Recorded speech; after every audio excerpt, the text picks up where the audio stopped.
to our Non-Toxic Podcast. I'm Hannah, and I am not having the best week. So, you probably can tell by the title of today's episode that we are talking about being angry at God. And the reason I am angry at God is because I am recovering from my second miscarriage. And that is something that I did not ever want to have to say. And I especially did not want to have to say it so soon after the first one. And there's really nothing that I can say to make that something I ever wanted to have to describe as part of my story and my testimony. But that's what we're talking about today. So this episode is not going to be as light and fluffy as last week's. And I do want to give you some backstory because I feel like I owe it to you guys who have listened and who have been here since long before my first story to give you all of the information that I feel comfortable sharing, because ultimately I think that God will work good through this. And even though I don't necessarily feel that in my core right now, I know that good will come. So with faith, I'm going to tell you my whole story, and we're going to back up a couple weeks. So I feel a little dishonest because last week, whenever I checked in, I barely even did notes in a report, and I was talking about how nothing's new, everything's fine, there's just nothing to report. And I was so scattered, and the week before, it was a lot easier because I had a guest, so I could kind of push everything off and not take any of the brunt of the attention. So a couple weeks ago, I found out that I was pregnant, and it was the happiest, most blissful, exciting moment of my life, and even more so, I would say, than the first time, because we've been waiting for so long. And it was one of those situations, if you've ever been trying to conceive, you know that there's a timeline for everything. So you have your fertile window, you have your ovulation, you have the 2-week wait that you can't take a pregnancy test where you're waiting for either a test result or your period. There's all these things. So it's already nearly impossible to be surprised by pregnancy whenever you're trying to conceive, because you're tracking everything that, goes in or out of your body. You're tracking your temperature, you're tracking all your symptoms, you're tracking dates, every single thing. So because I have this Oura ring, my temperature had been high since I ovulated, and it wasn't going back down like it had the month prior. So I kind of had a hunch already, and I knew that I was counting down until I could take a pregnancy test, and I was so excited. And because I was having like the onset of a few symptoms and my temperature was high, I was really optimistic, but very cautiously so, because I've had my hopes up before and had unfavorable results. So I was really kind of treading lightly. So I took a test, and it was positive, and it was very faint. So I went and bought another test, came home, it was digital, and it said pregnant. And I sobbed. Like, I fell on the ground and I was weeping, just so thankful and feeling like these months were worth it. Like, all the suffering, all of these tears, everything we had been through, it's over and it's worth it. And I'm so happy. And of course I told Austin the second he got home, and we were just like so in shock and so excited. And we told our families within 2 days, just because, obviously we'd want them to know either way, but we also wanted as many prayers as we could possibly get, just because I think that made us feel better. And, it's not that we would ever keep that from them, but I think from the last time, one of the biggest things that I felt kind of traumatized by is the fact that we had told our friends and family, very close ones only, but we had almost lost that excitement because we told them and then we ended up losing the pregnancy, that I felt like I had lost some kind of excitement or some rite of passage where you get to share this joy and have this overwhelming reaction from everyone. And, last time I filmed it because I really wanted to keep everything, and then those videos are too painful still for me to even watch. So this time I did not film anything. I just, we just told them, and of course everyone was so excited, and I was still nervous to tell my friends. So I also want to say I was so anxious for the weeks that I was aware. I was like wrought with anxiety. I couldn't sleep. I was so afraid of something happening, but I was so devoted to prayer during that window. I was journaling, which is how I pray, morning, noon, and night. Every break that I had, I was listening to worship music. I was praying. I was trying so hard to stay calm. And as much as I've been told, different factors don't cause miscarriage, they don't influence this.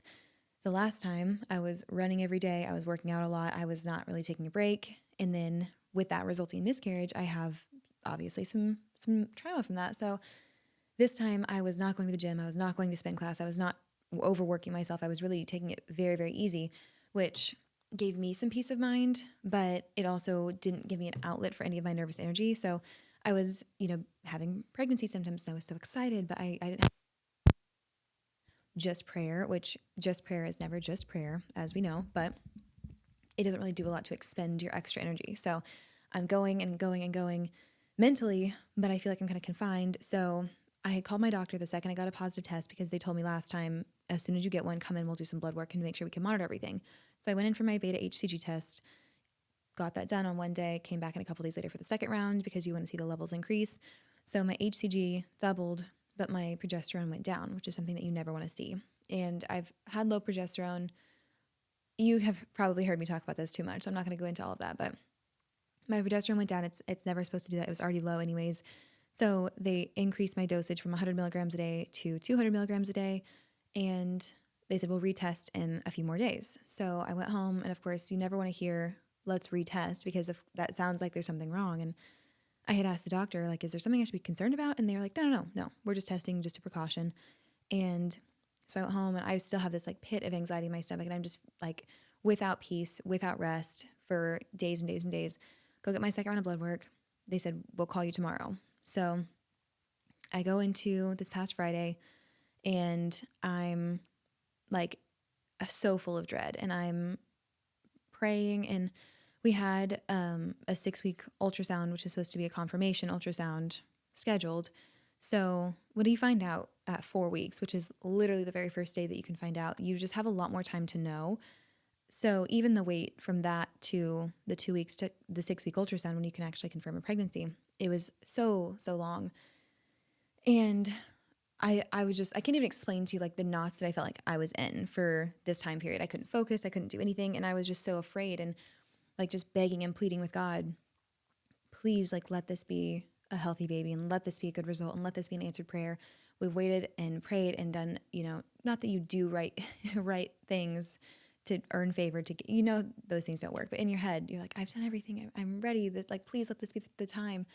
And we went in for the ultrasound. The test result hadn't come back for my blood work. And the ultrasound tech was like, I'm sorry, we can't see the embryo. So there's nothing here, but it could be early. And she was very nice and very delicate with it, but she was telling us that she couldn't see anything like in the sac. There's just nothing there. So that's obviously never something you want to hear. That was, again, yet another thing that I will play over and over in my head whenever I can't sleep and just never be able to really escape from. So we left. Obviously, I'm like fighting back tears. Austin's holding my hand, and he's like, that's okay. She said it was early. She said it's very common. We can come back. It's going to be okay. And I'm like, yeah, okay, whatever. So I had kind of kept my day free because I knew that I was expecting a lot of news, and I didn't trust myself to go to shoots or to meetings and to be able to be present. So I was just busying myself with errands at this point, just driving around and, washing my car, picking stuff up from here, just ancillary things to keep my hands and my mind busy. And as I was pulling into Sam's, because I'm like, you know what, the house needs new flowers, I'll buy myself some, I get a notification from LabCorp that my test results were back. So I check into the portal, and I'm praying, and I'm crossing my fingers and my toes and everything. And I'm like, please, please, please, this is the peace that I've been waiting for. And both of my numbers had dropped. So when your HCG goes down, that is never, ever a good sign. And my progesterone hadn't responded to the doubling of my dose. On the contrary, it had gotten cut in half. And your progesterone is a hormone that allows you to keep the pregnancy. So if that drops, obviously your odds of keeping the pregnancy also drop along with it. So I called my doctor's office because I got notified immediately when they came back in, and they were ready. And I could just tell by their voices, they were like, hi. And they walked me through the results, and they said, there's a lot of reasons that this could happen very early on. Low progesterone looks like it's the cause, but we think that in the next couple of days you should start bleeding. And if you don't, call us and we'll give you some medication to start the process medically, but your numbers aren't high enough to support a viable pregnancy. So they said, go home, rest, and basically just wait. So of course I'm bawling in the car, and they said, we think that it's time that you talk to a fertility specialist. And we scheduled a follow-up appointment for Tuesday, which was yesterday.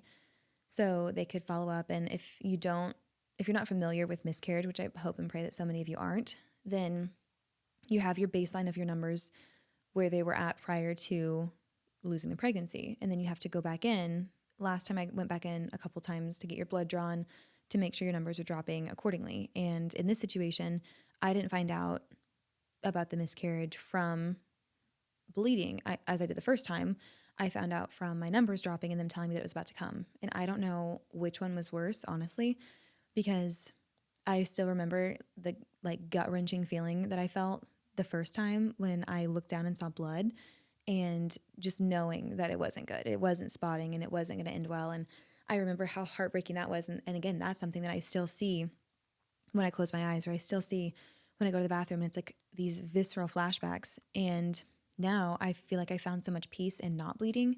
And for days and days and days, and the weeks that I knew, I was like, I'm not bleeding. Everything's fine. I'm having symptoms. Everything's fine. I asked if I should worry. They said, no, everything's fine. And all these things that I had told myself, it still ended badly. And of course I came home, and Austin was getting his tires changed, and he Ubered home because he was, not wanting to be away from me. And I think I cried for 4 hours straight. And it's just like the most gut-wrenching, hopeless, despairing feeling when you finally feel like your prayers have been answered, and you finally feel like God is like granting you this thing that you've been wanting for so long and praying for. And then to have it taken away again, I was like this combination of numbness and disbelief while simultaneously grieving for this pregnancy, grieving for all these milestones. And I thought that I was going to have this confusion, like, why is this happening to me? Why are we going through this again? It was like this whole gambit of emotions that I can't explain. And the first day was awful because you don't have any of the physiological symptoms of miscarriage, but I was still feeling like I was still peeing every 25 minutes. My boot still hurt. I was still nauseous whenever I would smell meat. Like, all of these things that I found so much comfort in as pregnancy symptoms were still happening in my body, but they just said, wait to bleed.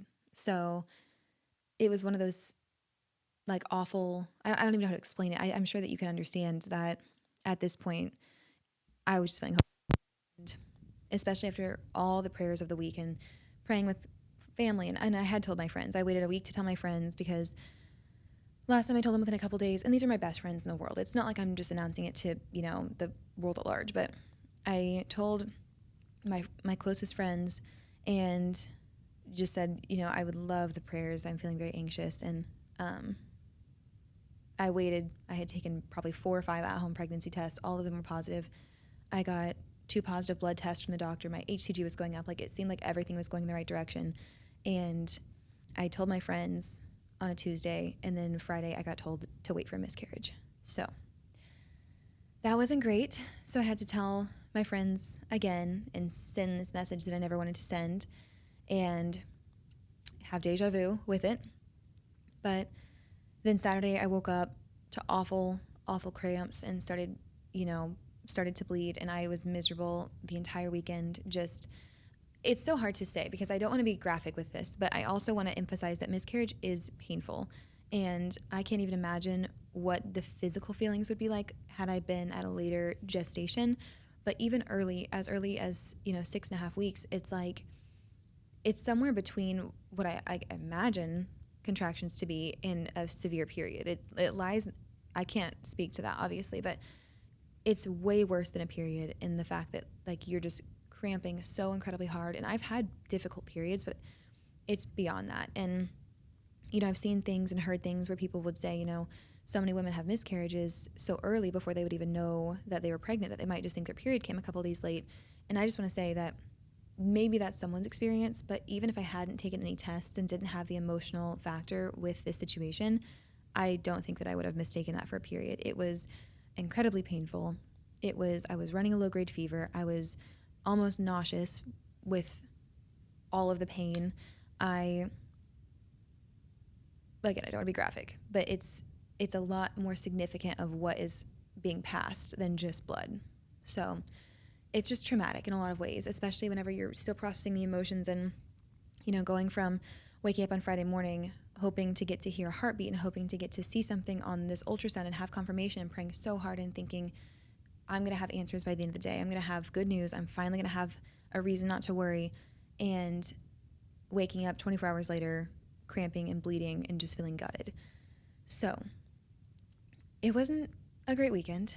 And I kind of had to make the conscious decision to keep myself doing something. So this whole weekend I've been like, and it's Wednesday now, but I've been just channeling my energy into anything that I can. And physically I felt horrible for a couple days, but as soon as I was able to, I was going out and just trying to go for walks and trying to get fresh air and just trying to do anything to keep my mind off of it, because the first time that it happened, I don't think I left my house for a week, and I was feeling horrible, but also just unable to face the world. So this time I know how much it sidelined me last time emotionally, and I just don't want that to happen again. But I will get into that and how I'm doing later in the episode. But the main thing that I was feeling is just anger. And I think that immediately my reaction was just why? Because this time we had so many God winks that this felt like it was from God, and it felt like it was blessed. There were so many little things, and I had actually been keeping notes because the week that I was supposed to enter my second trimester was also the week that the 100th episode of this podcast was supposed to come out. So, of course, I was thinking, this is so perfect. I can announce it on the podcast for that 100th episode. It's going to be such a blessing. God, you did this on purpose. Like, your ways are higher than my ways. Like, I know why you're making me wait now. And now, obviously, that's not going to happen. Little tiny things. Like, my sister-in-law had a dream that she wrote down in her notes app on July 19th that she said she had a dream that I was pregnant. And July 19th ended up being the first day of my previous period, which marks the first date of a pregnancy. So July 19th for both of those, super, super crazy. And I had a listener write in and tell me that she had a dream that I was pregnant. And just so you guys know, that's never weird. I always appreciate being thought of and just knowing that people are listening and following the journey. But that was a God wink to me, and thinking like, okay, I'm not forgotten. And that was, right as I was finding out. And I'm like, this is something for, like, God put this person in my messages and in my life so that I would know that I'm not forsaken, not forgotten. There's things happening around me. So there were so many of those things. Austin went golfing and he found this golf ball that said #1 dad. And of course it's right whenever I'm in the middle of my anxiety. And I'm like, this is, again, it's from God. All these things are popping up to give me comfort and give me peace. And these Bible verses that are falling into my lap, like, even though I'm feeling anxious, I rebuke that. That's not from God. This obviously is. And the first 2 people that I had actually told that I was pregnant told me that they were too.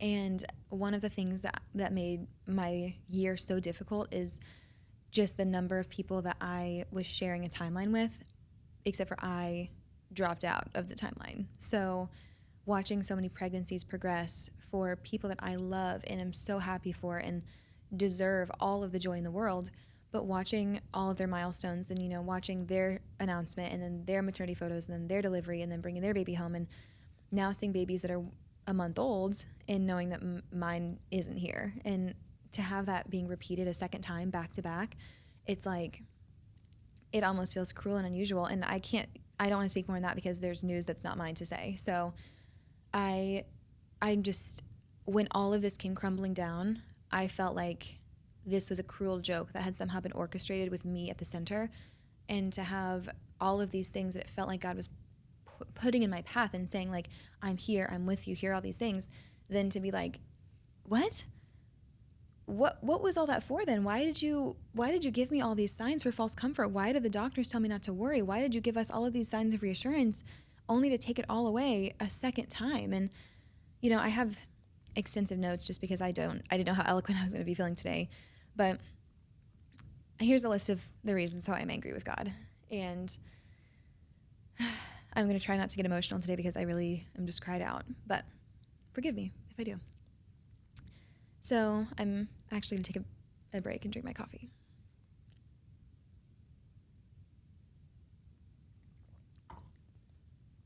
Okay.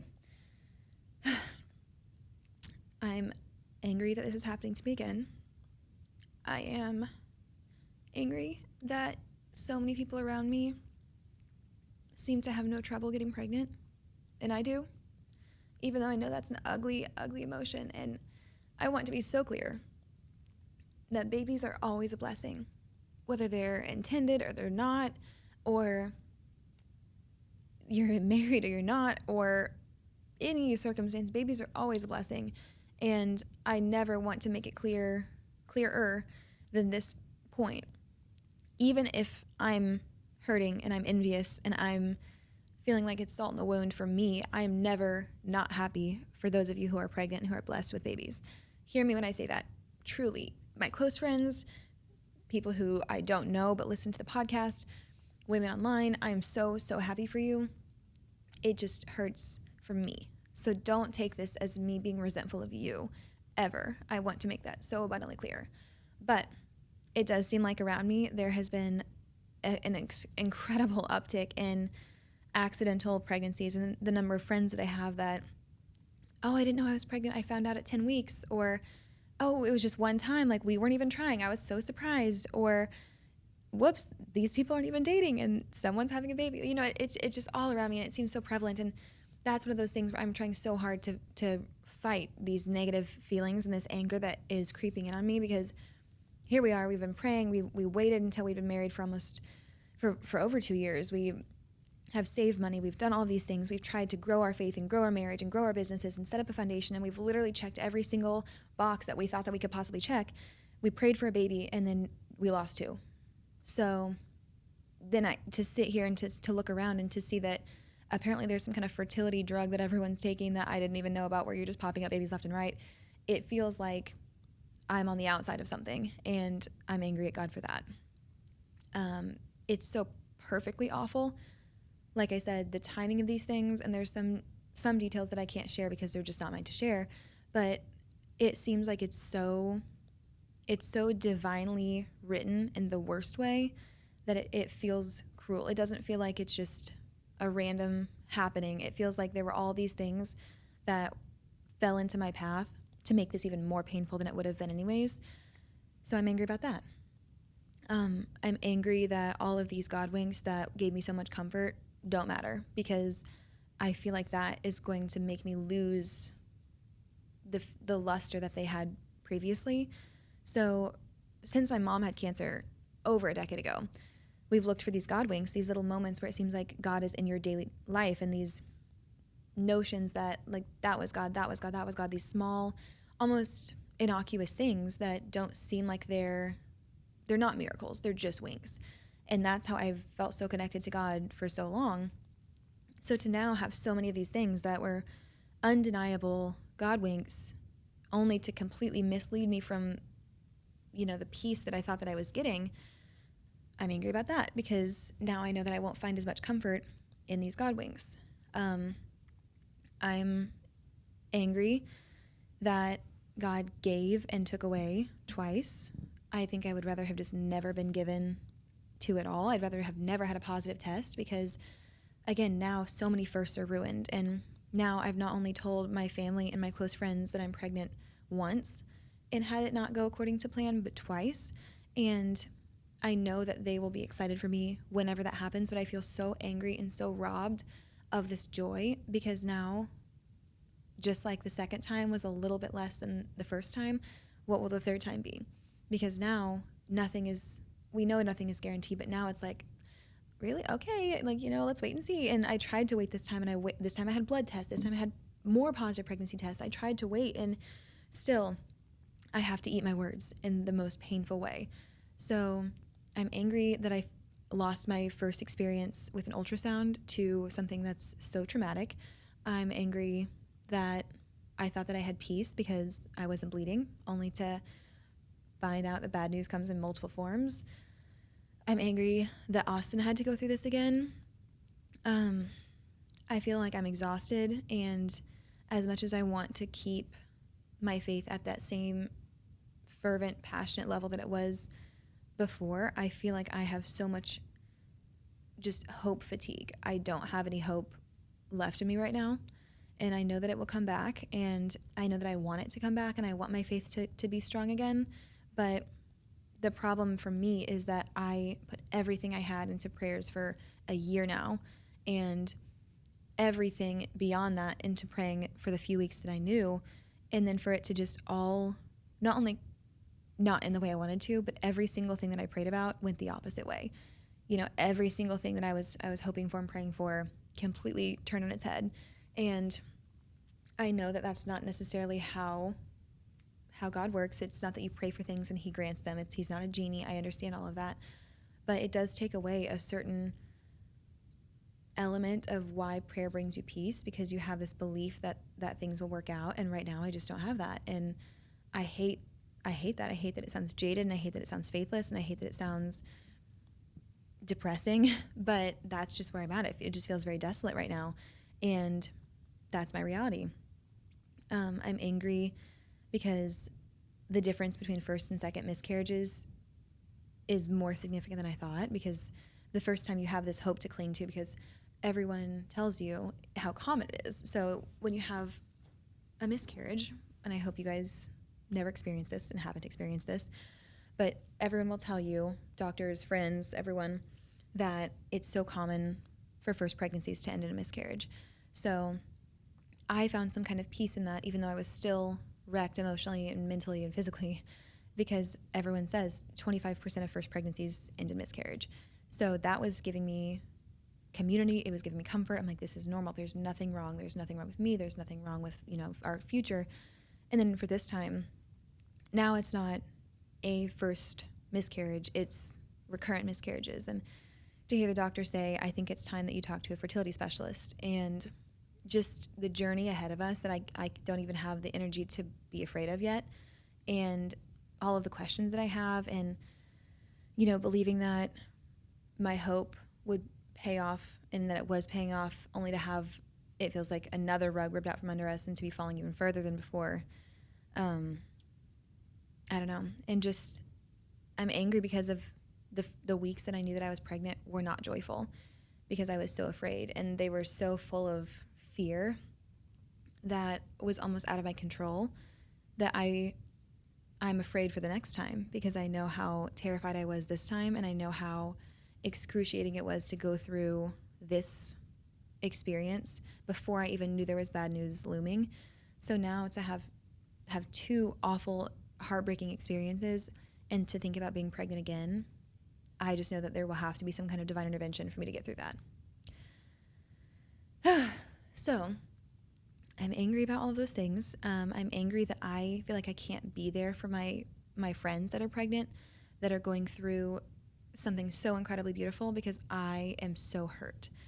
Because when this happens, it's like, not only did I lose this baby and this miracle that I thought that I was having, and this plan, because you take a pregnancy test, and the second that you see the word pregnant, everything changes, and everything else pales in comparison. The whole world seems like it just loses its color in comparison to this new thing that your life is becoming. So when this new thing, this new pathway is taken away from you, you're kind of just left in this colorless world where you're like, well, what am I supposed to care about now? What am I supposed to focus on?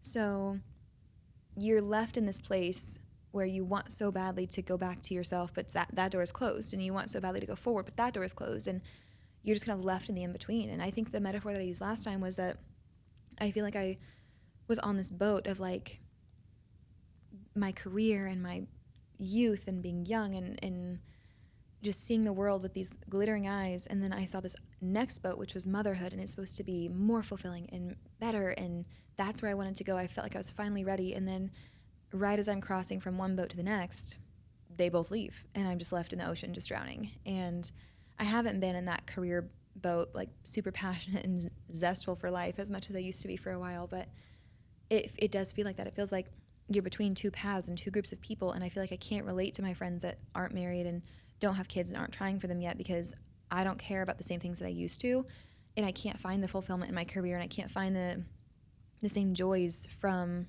the things that used to make me feel so happy. So I feel like I'm on the outside of that world. And then my other friends that have children or are pregnant or are growing their families, I don't have that, and I can't have that right now. So I feel like I'm on the outside of that, and it's a very isolating feeling. So even though I do have amazing people around me, it's impossible to just negate that feeling of loneliness that's so inevitable with something like this.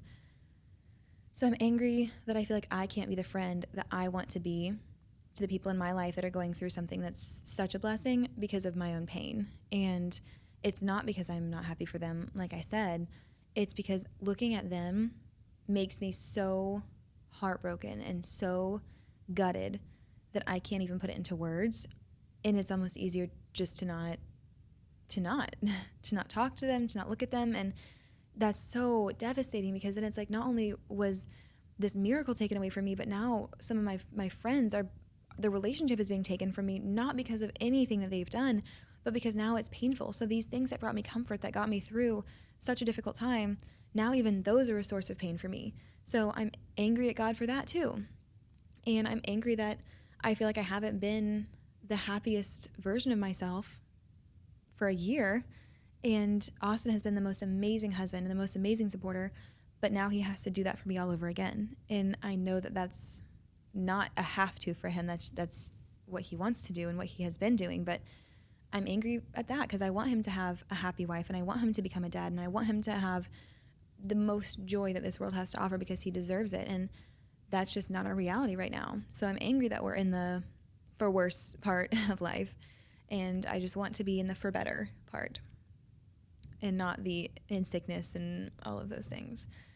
I'm also angry at myself for feeling this broken and this hopeless when I know how blessed that I still am. So I also have this war in myself of knowing I have all of my limbs, I have a house, I have a career, I have a husband, he's healthy, my parents are alive, my brother's alive, he's healthy. All of these things that I've been so blessed with, I'm angry that all of those things are being forgotten, because I'm so focused on the pain that I'm feeling now. And I know it's been less than a week since all this happened, so that will change. But those are all of the things that I'm feeling right now. I'm feeling forgotten. I'm feeling abandoned by God. I'm feeling so confused. And one of the things that is very difficult about this stage is that people will say, don't worry, God has a plan. And I don't know how to explain to them, and it's not worth taking it out on somebody who's just trying to help, but when someone says God has a plan to you when you're going through a heartbreaking, gut-wrenching season, that doesn't bring comfort, even though as a Christian I so badly want it to. But when someone looks at me and says, God has a plan, it's going to be okay, I want to say, how is that supposed to bring me comfort when this is part of that plan? I am broken and sick over this, and I'm feeling so empty, and God might have a plan, but this was still part of it. So how is that supposed to bring me comfort right now? And I know that there will be a day that I will look back on this and see why this had to happen, and see what this pain was for, and see hopefully people that were helped because of it, or it will all make sense, But today, that's not a comforting thing to hear. So I do want to release the whole episode talking about how grief makes you grouchy, and what you want to hear from people, and what helps and what doesn't help. But that's something that really is difficult for me, because the only thing you can really say is that it's awful and it sucks and it's not fair, and that's it. But I know that probably feels futile to say, but that's all there really is to say. And I think that what I'm so angry about now is that this fairy tale that I had wanted, that you kind of see in the movies, where you get pregnant on, not an accident, but you get pregnant kind of spontaneously, and you get to find out because you're sick, or your period's late for several weeks and you don't know, and you find out and you're already close to being in the clear, and it's this exciting, spontaneous experience that you really get to enjoy and feel all of the peace in, because so far this experience that's supposed to have been such a blessing and such an amazing, transformative, beautiful time has been nothing but agonizing. And to think about all the women that have had such longer journeys with fertility, and have done IVF and have done IUI, and who have done all of these things to try and bring life into this world, my heart breaks even more for them, because that is just my feelings multiplied. And I think that it's so often taken for granted how much of a blessing it is to just get pregnant and to have that work out. And I know there's a whole other side of the coin with trauma from accidental pregnancies and the shock of having your life change, and I don't want to discount that. That's just not my experience, so I can't speak to it. But I know that one of the things that I'm envious of right now is hearing about these stories of people who are just unexpectedly blessed with this baby that they do want, they just didn't expect, and now getting to experience that like this beautiful surprise, and not something that you almost are made to feel like, I don't know, your body almost becomes not your own to an extent, to where you're monitoring everything, you're tracking everything. It's like you become your own science project, and it takes so much of the fun away from it. And I'm only in the very beginning stages of this fertility journey. I'm not giving myself injections. I'm not going in for surgeries and procedures and everything else like some women have to do. So I just have very complex emotions about all of that, and my heart goes out to anyone who's had any kind of experience even remotely similar to mine, but especially women who have had these years-long journeys with multiple different avenues. My heart genuinely goes out to you. I do want this to be a positive episode. I know that I'm not really taking that train right now, but I was so angry at God, and I am so angry at God, and I didn't want to pray, and I didn't want to find anything good about this. I really didn't even want to podcast about this, but the thing that made me want to come in today is remembering all of the messages that I've been getting for almost a year now from the first episode. And I just want you guys to know that every single one of those messages meant something to me. And there were so many messages that were so encouraging to me, but there were hundreds of messages from women who have experienced something similar to me that said that they felt heard and seen for the first time. And I screenshotted every single one of them, and I have them all in a folder. And I use that, up until this point, I had used that to remind myself there was something good that came from having a miscarriage. And if I could make this many women feel like they weren't alone and to feel heard and valid in their feelings, then I'm okay with having gone through it. And that hasn't brought me very much comfort in the past week, but I know that God can use me if I allow myself to be used, and that's why I wanted to show up again today. And that's why I want to keep pushing to find the blessing in this, and to find the lesson, and to find the reason that I'm pushing so hard. Because if I leaned into what I want to do and walked away from podcasting and walked away from social media and walked away from the world that I'm used to, then what would that say to anyone who has ever looked to me for any kind of camaraderie? And if there's one woman out there who has struggled with a miscarriage like I had, and listens to the podcast and sees me go through this, and sees me give up and me throw away prayer and faith and podcasting, and I'm being a little dramatic because it's not like I was seriously considering that, but that's what I want to do is just to say screw all of it. If one woman watches that and decides to follow, it would absolutely break my heart.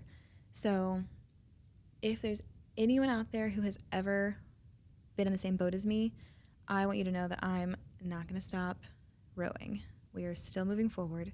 We are still praying. We are still keeping the faith. And even though I don't feel that same passion and that same hope, I know that it can be replenished, and I know that God is good even when things don't go our way. And I'm working very diligently to restore that passion and that fervor, because I know God has done so many infinitely more amazing things in my life than he has ever done that felt like they were done to me or that have hurt me. And I know that he is a God of miracles, even whenever I don't feel like I've been remembered.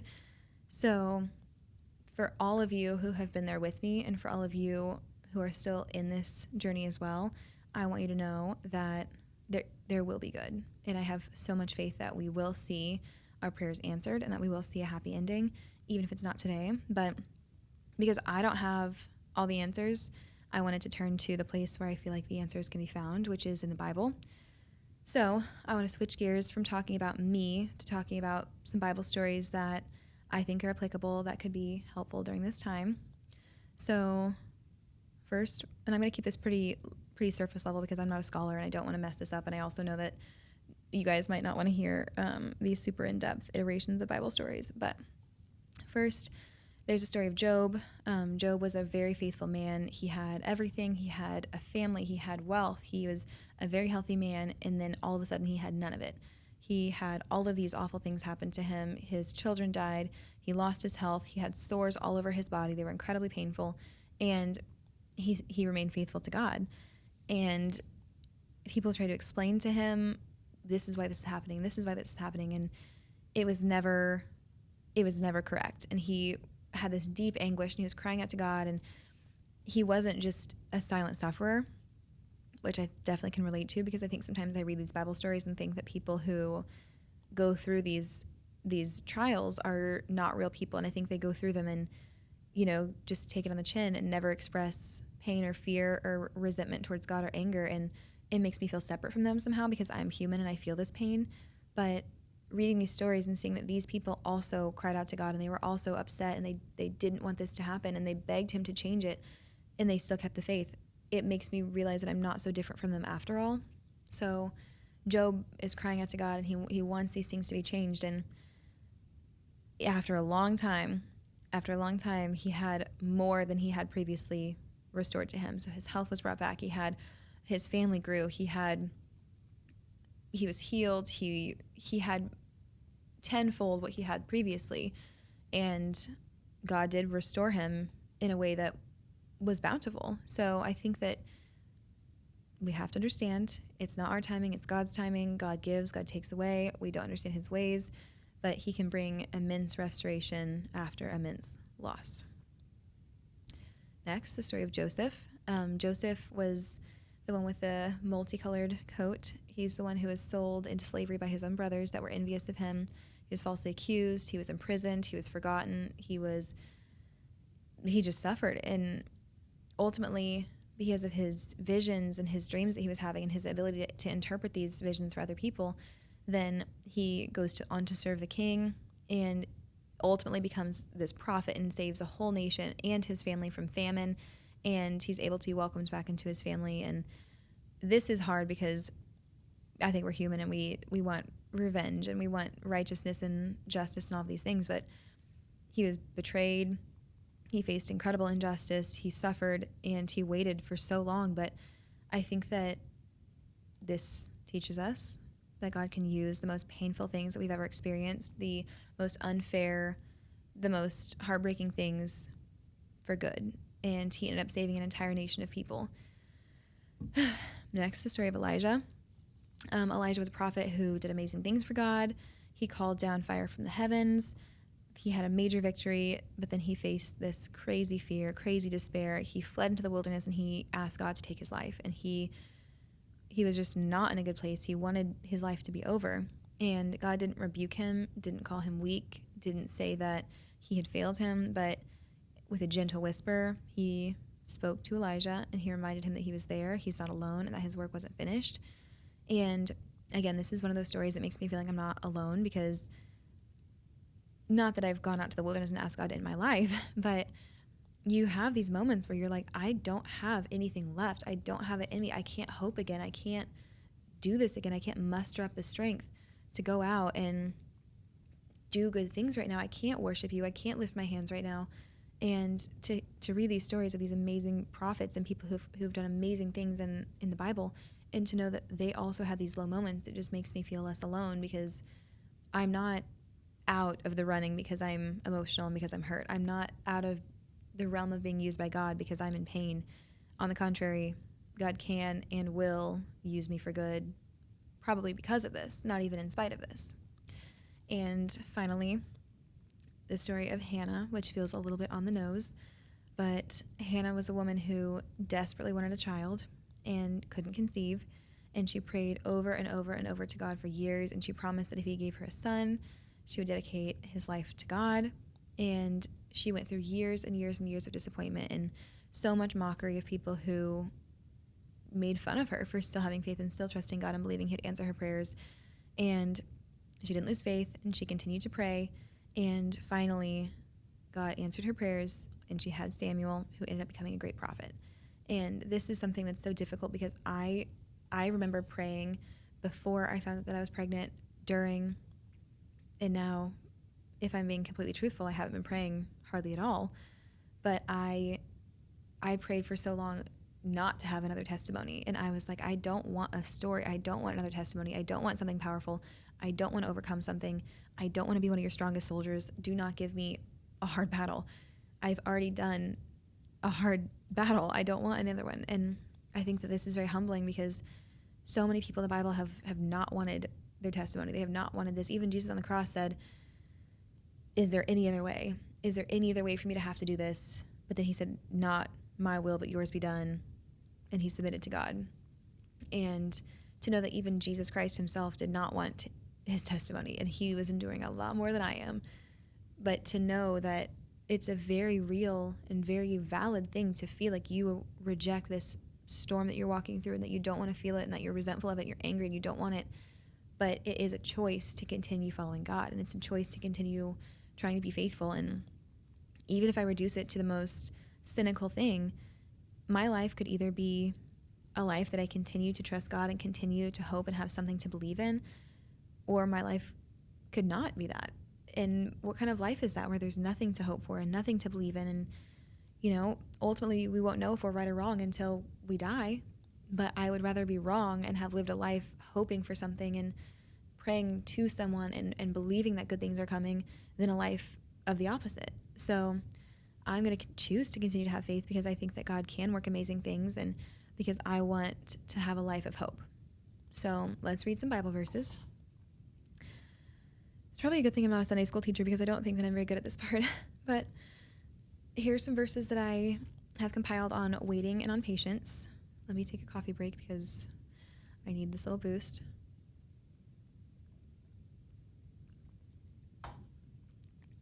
Okay. Verses on waiting and patience. Isaiah 40:31. But they who wait for the Lord shall renew their strength. They shall mount up with wings like eagles. They shall run and not be weary. They shall walk and not faint. I'm feeling a little weary right now, I'm not going to lie, but I am waiting for the Lord, so hopefully my strength will be renewed sometime soon. Psalm 27:14. Wait for the Lord, be strong, and let your heart take courage. Wait for the Lord. Lamentations 3:25-26. The Lord is good to those who wait for him, to the soul who seeks him. It's good that one should wait quietly for the salvation of the Lord. Next, we have some verses on suffering and feeling forsaken and abandoned. These are a little bit more personal. Psalm 22, verses 1-2. My God, why have you forsaken me? Why are you so far from saving me? From the words of my groaning, oh my God, I cry by day, but you do not answer, and by night I find no rest. Now, coming off of a night where my sleep score was a 50, according to my ring, that it hits pretty close to home. I am not feeling very much rest. I'm not feeling very much peace. And I feel this verse so deeply in my bones. I feel like crying out to God and saying, why have you forsaken me? Why have you forgotten me? Why have you done this to me again? Why are you so far from saving me? And as much as I still feel this pain very, very presently, to read this in the Bible and to know that my suffering is nothing new, my suffering is not specific to me, that does give me a lot of peace. I know that others have felt this, others have felt forgotten. I know that I'm not alone in this, and I'm not alone in this moment. I'm not alone in history, and it will be okay. 2 Corinthians 12, verses 9-10. But he said to me, my grace is sufficient for you, for my power is made perfect in weakness. Therefore, I will boast all the more gladly of my weaknesses, that the power of Christ may rest upon me. For the sake of Christ, then, I am content with weaknesses, insults, hardships, persecutions, and calamities. For when I am weak, then I am strong.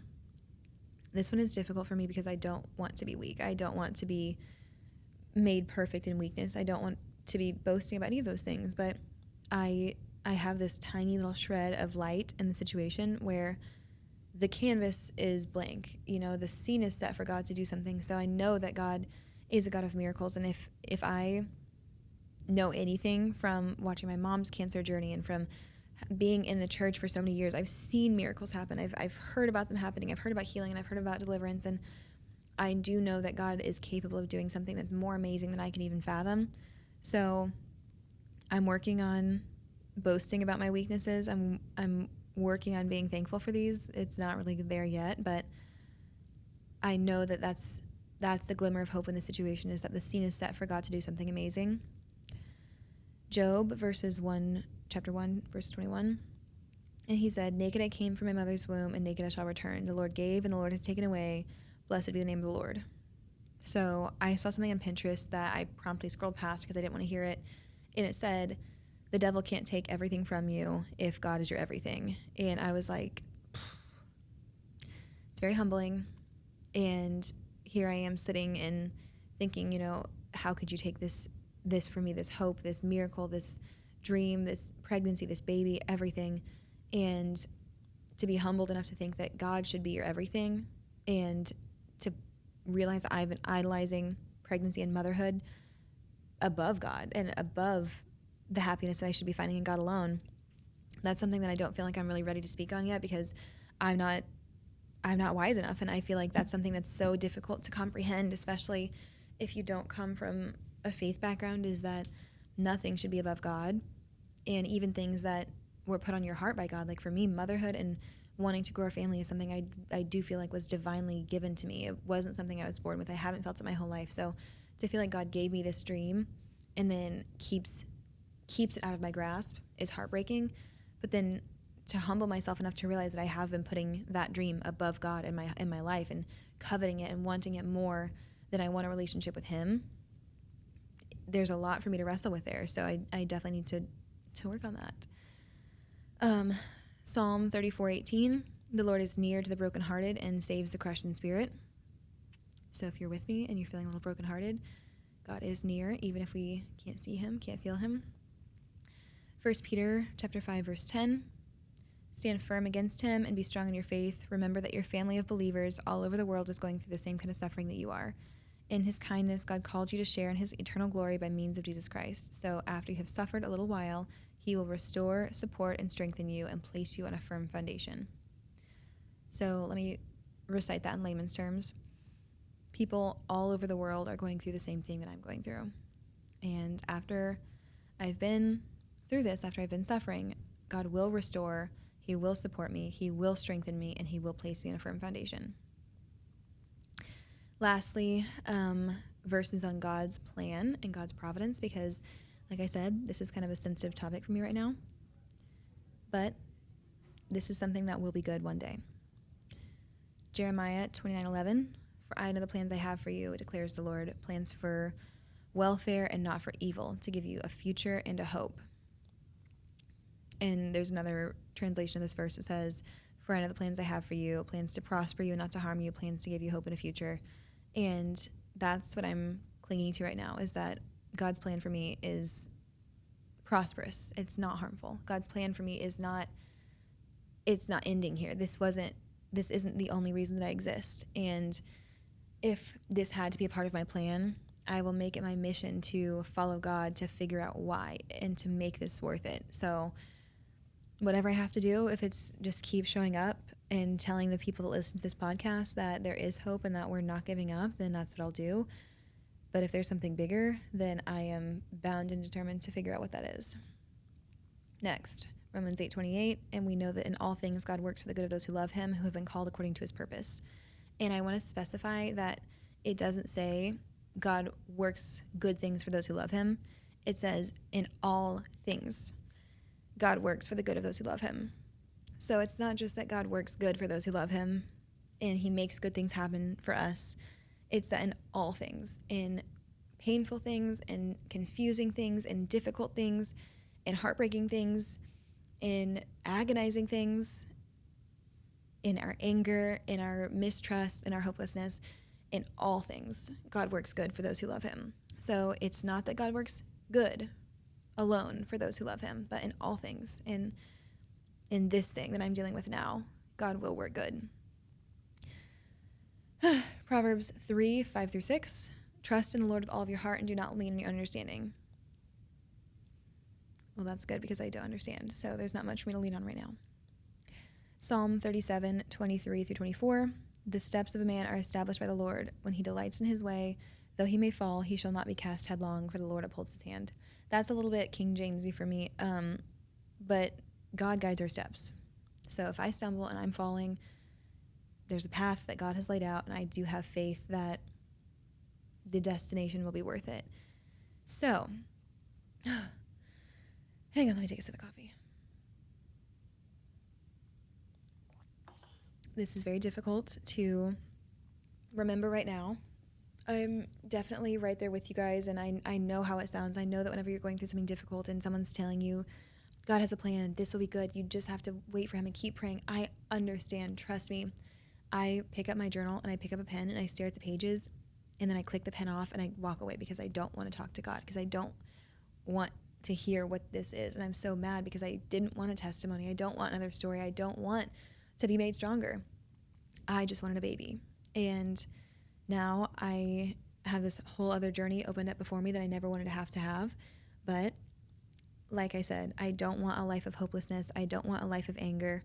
I want a life of faith and of hope. So that's what I'm choosing, even when it's hard and even when it's confusing.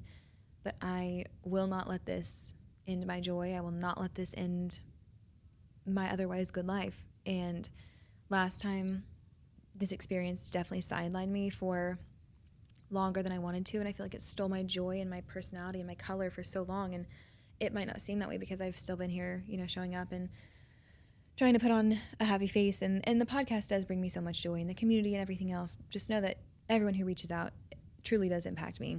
But I don't want to lose any more of my time. And I think I almost have this chip on my shoulder of, if I'm going to go through all of this, I'm not going to let this steal more from me than it already has.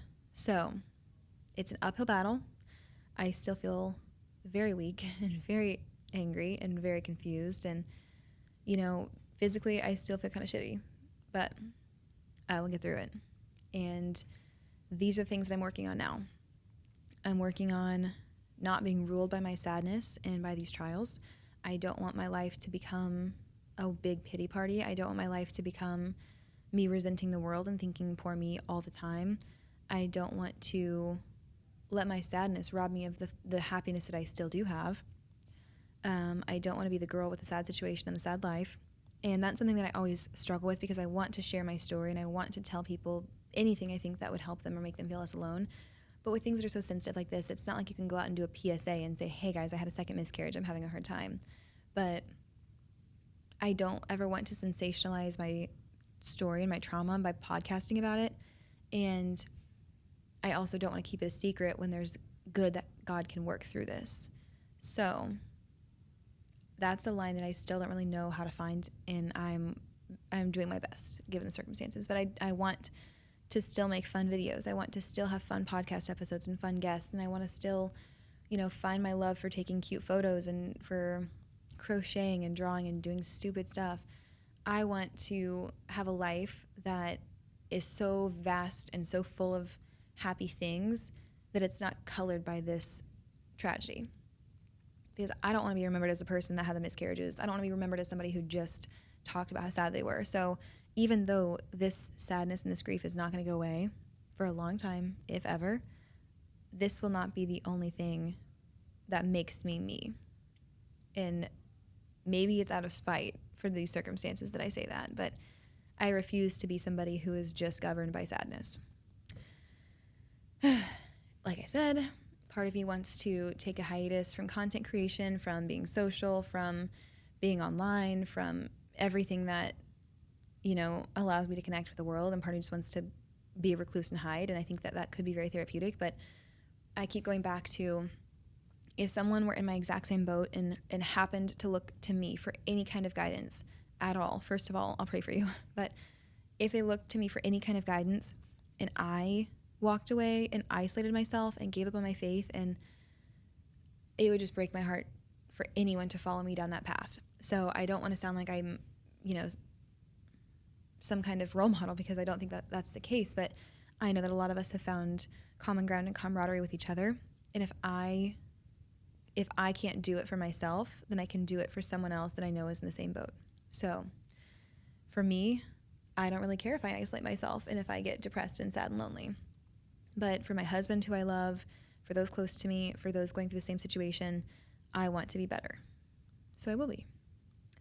And I think that it's my biggest lesson is that it's one thing to have faith when life is good, and it's a whole other thing to have faith when life is bad. So for me, there's 3 stages. There's faith when life is good. There's faith when you're anxious and praying and you really want something from God. And it's a whole other thing when you have faith after God has said no, and after God has broken your heart, and after something has been taken away from you. That's the hardest kind of faith to have, and I'm struggling with that. But I know that faith is not something you have. It's not a noun. Faith is a verb. It's something that you practice every day and that you choose to have. And just like a marriage, it's something that you have to actively work for, or it can't survive. So this is what I'm working on.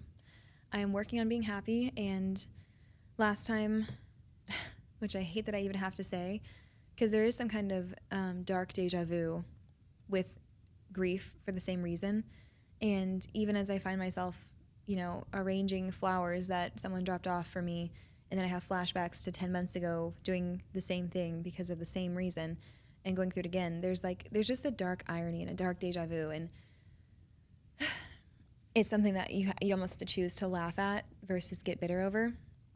So that's what I'm choosing to do.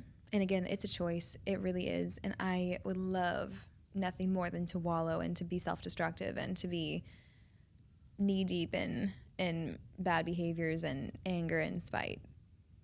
But that is not going to get very far. So we're not going to do all of that. But I think that right now I'm in the part where the rubber meets the road, and I can say I have faith all the live long day. But if it comes down to the difficult situation and I choose not to have faith, or I choose to not to live it out, then what is my faith really? It's just something that I cling to when times are good. And that's not what I want. So these are my final thoughts. I might not understand God's plan, but I choose to trust him even in the darkest moments. Faith is not about having all the answers. It's about trusting God even when the questions feel too overwhelming to ask. My anger and my confusion don't cancel out my faith. They strengthen it because I keep turning to God even whenever it's difficult. So my questions, my confusion, my demands for answers, my cries to God, those don't make my faith weak. They actually are strengthening my faith because I'm bringing them to God. And God is very strong. He can handle all of your anger. He can handle everything you hurl at him. In the midst of my pain, I've learned that faith is a choice to believe that God is good even when life isn't. I might not see the purpose in my suffering right now, but I believe that God can use even this situation to make my faith stronger, my testimony stronger, and hopefully impact someone else. So I don't want to be here. I will not lie. I don't want to be telling you this story. I wanted to have a beautiful pregnancy announcement. I wanted to give you guys good news. I wanted to be celebrating. I wanted to have this behind me. I wanted to leave all of this in the past, and that's not where I am. So resenting my circumstances will not change them, and I have a long road ahead of me of figuring out what to do next and how to heal from this and how to move forward medically and physically, but also spiritually, emotionally, mentally. But it's a conscious choice for me this time that this is not going to steal any more of my joy than it already has. And I'm not going to be perfect. I'm definitely going to have bad days. I had one yesterday. But when this episode comes out tomorrow, September 5th, I want everyone to know that I am going to fight tooth and nail for my happiness, because this is not something that is just given to people. It's not something that you just are born with. And I don't want anyone to think that if you ever see me happy, it's because life is easy. It's because life is not easy, and I would rather have a difficult life sprinkled with happiness than just a difficult life. So here's to all of us, and whatever valleys we might be walking through, whatever you're angry at God for, whatever you're praying for that's not been answered, whatever you have that's been taken away from you, whoever and whatever you're grieving, whatever you're asking God about, whatever you're casting onto him, just know we are in this together. My DMs are always open. I am praying for you. I would love if you prayed for me. We will get through this. And faith and happiness are a choice that I hope that you continue to make, because I am. So I love you guys. I hope that you have at least one mountain this week. I hope you treat yourself on Friday. I hope that this episode meant something to you, and I hope to see you back here next week. Thank you so very much for listening to me once again. I love you. Goodbye.